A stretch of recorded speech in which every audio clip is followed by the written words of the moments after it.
Vice Mayor. Vice Mayor. It's Vice Mayor. Nobody cares. I'm kidding. I'm kidding. I'm kidding. Nobody cares. Wow. Wow. This is amazing. This is amazing. This is why I ran for office. To accomplish this right here. And these go back to ideas that the mayor and I talked about back when I was his constituent in the early days. You know, and the words, step up housing, I remember the day I wrote them on my computer. And you know, to see the words in life is so magical. But you know what? They're not my words. They're not my words. 7 years ago, I was in law school at the law school formerly known as Hastings. I forget the new name. But it's in the Tenderloin. And if you know San Francisco, you know the Tenderloin. A place where many people are here. That's my mom. Hey, Mom. Many people are down and out in the struggle, going through it before our eyes.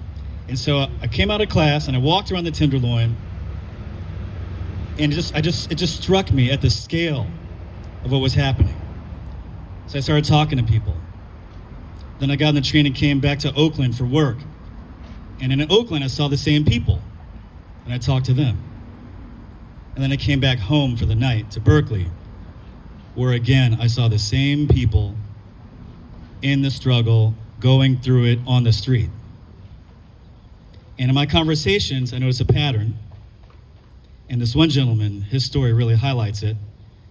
He was a principal, a junior high school principal in the Bay Area. And he was living on the street, and he had lost his way. He got divorced, which caused strain in his mind. He lost his job and fell apart. And he told me, all I want to do is get back up. I just want to get back up on my feet. So I listened. And here it comes.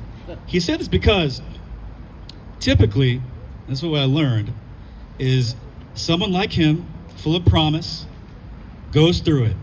A calamity hits their angle of incidence and changes their life trajectory. And they go from the home to a family member or a friend's couch. And then they wear out their welcome after a while, and then it's to the car.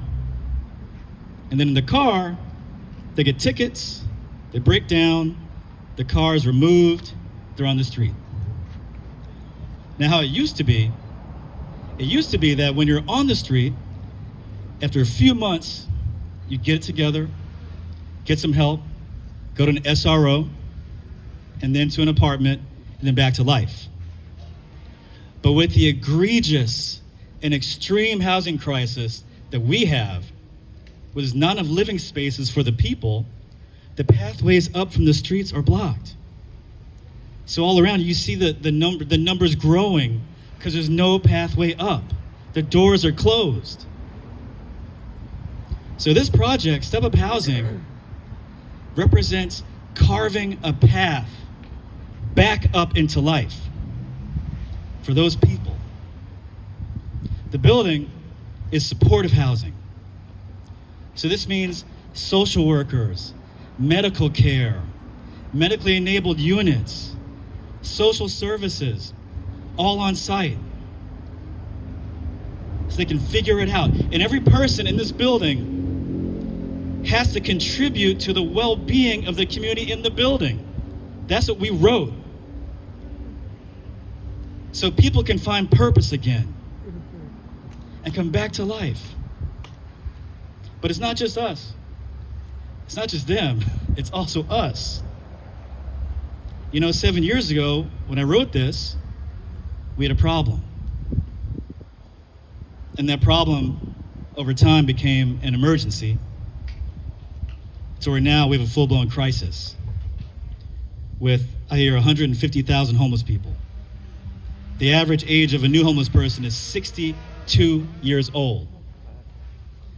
Moms and children living in tents.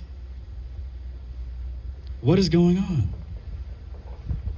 So we have to step up as well.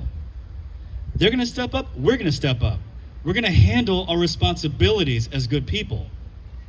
And we're going to create and guarantee a better future. That's our duty. And so this building, this groundbreaking represents a new latitude. Because from here on out, in Berkeley and everywhere, it's all doors open. Thank you.